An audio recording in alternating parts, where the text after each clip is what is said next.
हमारे साथ मौजूद हैं पीटीआई के सीनियर रहनुमा और वफाकी वजीर फवाद चौधरी। फवाद चौधरी साहब, बहुत बहुत शुक्रिया वक्त देने के लिए। आज ऐलान किया है वजीर आजम पाकिस्तान ने, उन्होंने कहा है कि हमने ये फैसला कर लिया है कि गिलगित बल्तिस्तान को प्रोविजनल प्रोविंशियल स्टेटस देना है और ये तमाम काम जो है यूनाइटेड नेशन की जो रेजोल्यूशन है उनके मुताबिक होगा।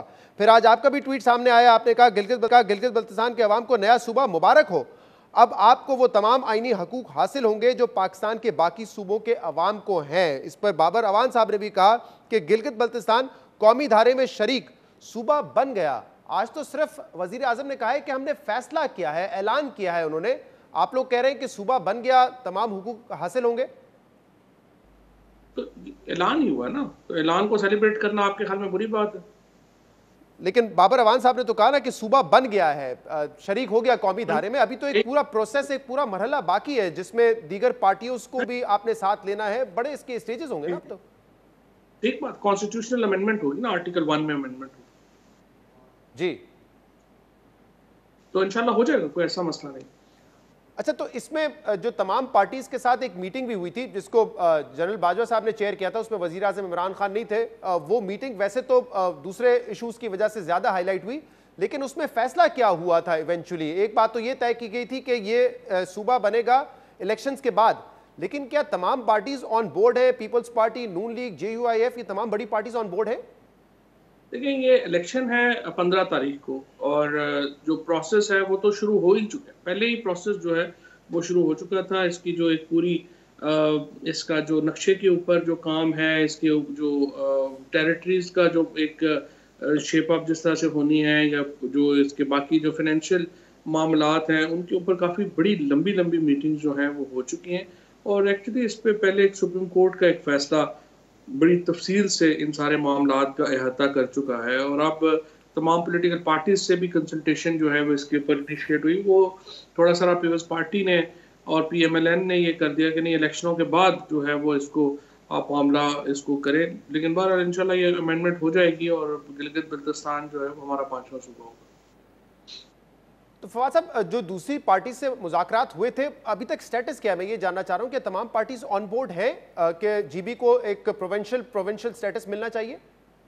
हमारा ख्याल था कि फौरी तौर के ऊपर दे दें। वो समझ रहे थे कि इससे, जो मेरा ख्याल है, अभी एनालिसिस है मेरा, कि उनको लगता होगा कि सारा क्रेडिट जो है वो इमरान खान को चला जाएगा, तो वो चाह रहे थे कि इसको डिले कर दें।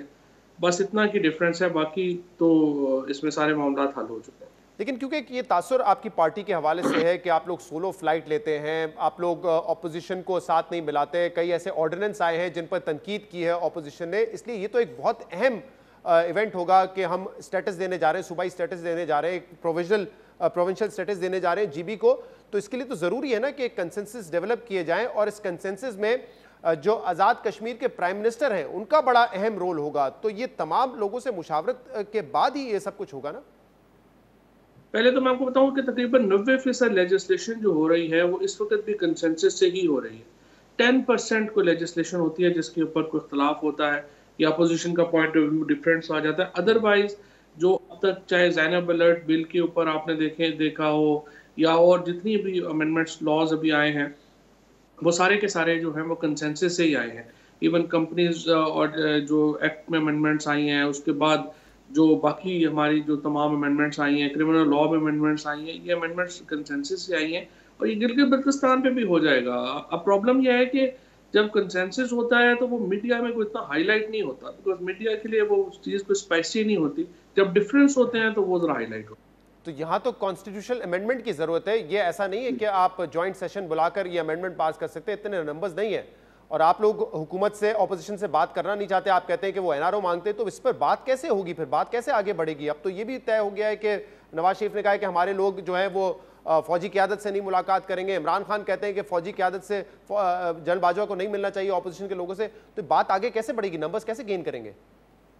देखिए ना, पॉलिटिकल कंपल्शंस हैं सारी पार्टीज की, और ये जो PMLN और पीपल्स पार्टी हमसे बात करना चाहे ना चाहे, वो अगर इस मामले के ऊपर मुखालफत करेंगी तो उसकी बहुत बड़ी पॉलिटिकल कॉस्ट उनको देनी पड़ेगी। तो वो पागल है इसके ऊपर बात ना करें या वोट ना करें। लिहाजा अल्टीमेटली तो उसके ऊपर जो भी पॉलिटिकल पार्टी जिसका पॉलिटिकल स्टेक है वहाँ पे, वो इसको वोट करेगी और इस पे मानेगी। इसमें कोई इतनी बड़ी, और फिर देखिए हमारे इश्यूज जो हैं कट ऑफ में जो थे तकरीबन अगर 25 थे तो उनमें से तकरीबन 90% तो जो थे वो कंसेंसस से ही पास हुए थे। 2-3 थे जिनके ऊपर प्रॉब्लम था और वो जो है वो फिर जॉइंट सेशन में गए। ये पॉलिटिकल एक समझिए कि जहाँ पर एक आ जाता है, कंपल्शन आ जाएगी, वहाँ पे पॉलिटिकल पार्टीज जो हैं वो वोट करेंगी।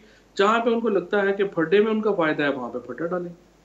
अच्छा, तो इसमें जैसे मैंने कहा एक इंपॉर्टेंट रोल आज़ाद कश्मीर का भी होगा। उनके प्राइम मिनिस्टर के कुछ रिजर्वेशंस रहे हैं गिलगित बल्तिस्तान को सूबा बनाने के हवाले से। ये इंपॉर्टेंट है कि उनके रिजर्वेशंस को दूर किया जाए। वो नुमाइंदगी कर रहे हैं आज़ाद कश्मीर के अवाम की।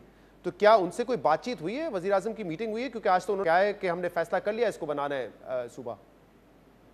नहीं, उसके ऊपर तवील मुशावरत जो है वो हुई है और दोबारा जैसा मैंने कहा कि वो मुस्लिम लीग नून के इस वक्त वहाँ पर जो है वो प्राइम मिनिस्टर हैं, तो उन्होंने पीएमएलएन का जो फैसला है ज़ाहिर है उसको उन्होंने फॉलो करना है। और पीएमएलएन भी गिलगित बल्तिस्तान की जो आप मुहिम उठा के देखें तो उसमें उन्होंने खुद वादा किया हुआ है गिलगित बल्तिस्तान के अवाम से कि हम ये सूबा जो है वो बनाएंगे।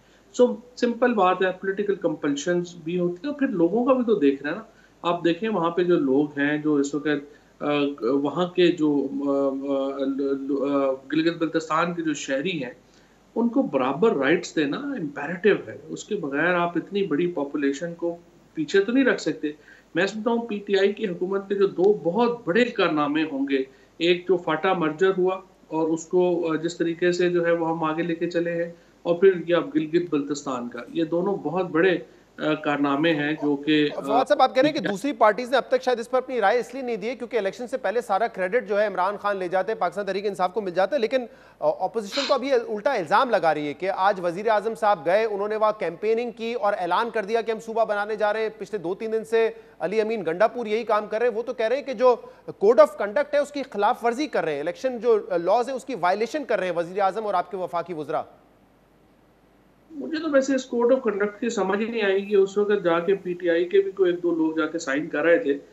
अगर पार्टी का चेयरमैन अपनी पार्टी की कैंपेन नहीं करेगा, अगर जो है वो लोग जाके एमएनए सेनेटर्स वो कैंपेन नहीं करेंगे तो कैंपेन कौन करेगा?